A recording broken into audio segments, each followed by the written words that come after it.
जो आइए इस पर सॉल्व करते हैं। जो हमसे ये बोल रहा है कि आपके पास यहाँ पे किसी आदर्श गैस का समतापी, रुद्धोष्म समतापी तथा समआयतनिक प्रक्रियाओं में कितने कार्य दिए हुए हैं, तो इसका क्रम क्या हो जाएगा। तो पहले बच्चों आप इसका ग्राफ बनाओ, है ना। और किसके बीच में बनाओगे, आप प्रेशर वॉल्यूम के बीच में इसका ग्राफ बनाओगे। तो आपके पास ये प्रेशर है, ये आपके पास वॉल्यूम है।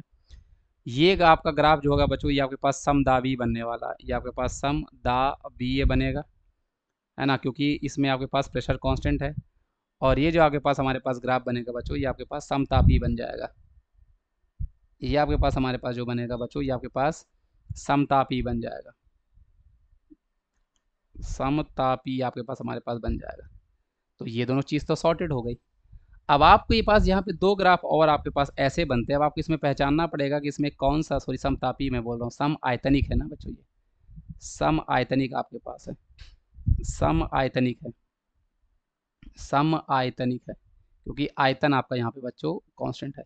अब यहाँ से आप एक चीज़ समझ सकते हो बच्चों कि देखो हमारे पास जो पीवी में जो कर्व बनता है, तो अगर आपके पास पीवी में कर्व बना हुआ है तो उस केस में बच्चों आपके पास जो एरिया अंडर द कर्व होता है, एरिया अंडर द कर्व, वो आपके पास हमारे पास बच्चों क्या है, वर्क डन बताता है। तो सबसे ज़्यादा आपको एरिया अंडर द कर्व समदाबी में मिल रहा है।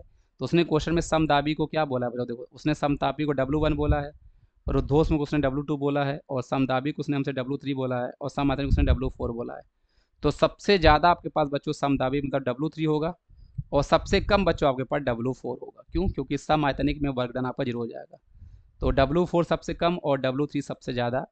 तो W3 सबसे ज़्यादा और W4 सबसे कम, ये आपके पास ऑप्शन नंबर बी और सी मिल रहा है। तो ये तो आपके पास वैसे भी खत्म हो गए। अब ऑप्शन नंबर बी और सी में, बी और डी में कोई आपके पास सही जवाब होने वाला है। अब आप यहाँ पे ये चीज़ सोचो बच्चों कि ये कैसा ग्राफ रहा होगा। तो इसको देखो करने का बच्चों एक सिंपल सा तरीका होता है। देखो हमारे पास पी वी का power gamma equal to constant करके हमारे पास एक इक्वेशन होती है हाइपोथेटिकल, आप इससे प्रूफ कर सकते हो। देखो सम आयतनिक में आप देख रहे हो जो वॉल्यूम कांस्टेंट है ना। इस केस में आप देख रहे हो जो वॉल्यूम कांस्टेंट है। तो वॉल्यूम कांस्टेंट होने के लिए अगर मैं गामा की वैल्यू को बहुत ज़्यादा ले लूँ, ये गामा जो है, तो आप ऐसे बोल सकते हो कि v इतना बड़ा हो जाएगा कि उसके सामने p नेग्लिजिबल होगा। तो आप गामा को अगर आप बच्चों ऑलमोस्ट इनफाइनाइट ले लो, तब आपके पास क्वेश्चन हमारे पास ये वैल्यू बहुत ज़्यादा हो जाएगी p नेग्लिजिबल, तो आपको v इक्वल टू कॉन्स्टेंट मिल जाएगा।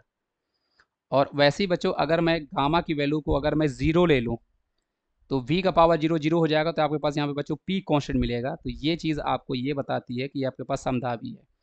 कहने का मतलब ये जो मेरे पास गामा है, तो गामा की वैल्यू बच्चों यहाँ पे सबसे ज़्यादा है, मतलब ऑलमोस्ट इनफाइनाइट, और यहाँ पे 0।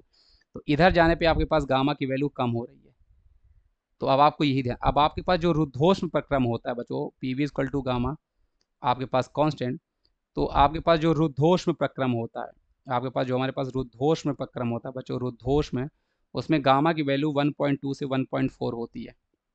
और आइसोथर्मल में बच्चों आपके पास जो आइसोथर्मल होता है, जो आपके पास समतापी होता है, तो समतापी का रिलेशन क्या होता है बच्चों, वहाँ पे P V equal to constant आपको देखने को मिलता है। समतापी में ये इक्वेशन मिलती है, P V equal to constant, मतलब वहाँ पे गामा की वैल्यू 1 होती है।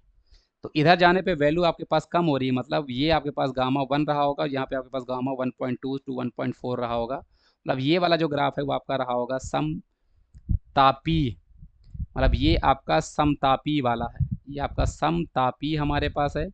और ये आपके पास हमारे पास रुद्धोष्म है। तो ये याद करने का एक तरीका है, आप इसको रट भी सकते हो। याद करने का तरीका भी मैंने आपको बता दिया। इट्स ऑन यू बच्चों, आप जैसा चाहो वैसा आप कर सकते हो। तो अब आपको कर्व पहचानने में कोई दिक्कत नहीं होगी। आपके पास समतापी हमारे पास कौन था, W1, तो फिर आपका W1 आ जाएगा, फिर आपका W2 आता, क्योंकि एरिया अंडर द कर्व। और एरिया अंडर द कर्व मतलब यही है, जैसे आपके पास ये एरिया है तो इसके अंडर का कर्व ये वाला आ रहा है पूरा, ये जो V में प्लॉट करोगे ये ऐसे देखते हैं। समतापी में थोड़ा सा आपको कम मिलेगा, रुद्धोष्म और कम मिलेगा, और आयतन में तो कांस्टेंट में तो मिल ही नहीं पा रहा होगा। तो यही आपके पास हमारे पास हो जाएगा, जो कि आपके पास ऑप्शन नंबर चौथा हमारे पास था। Thank you.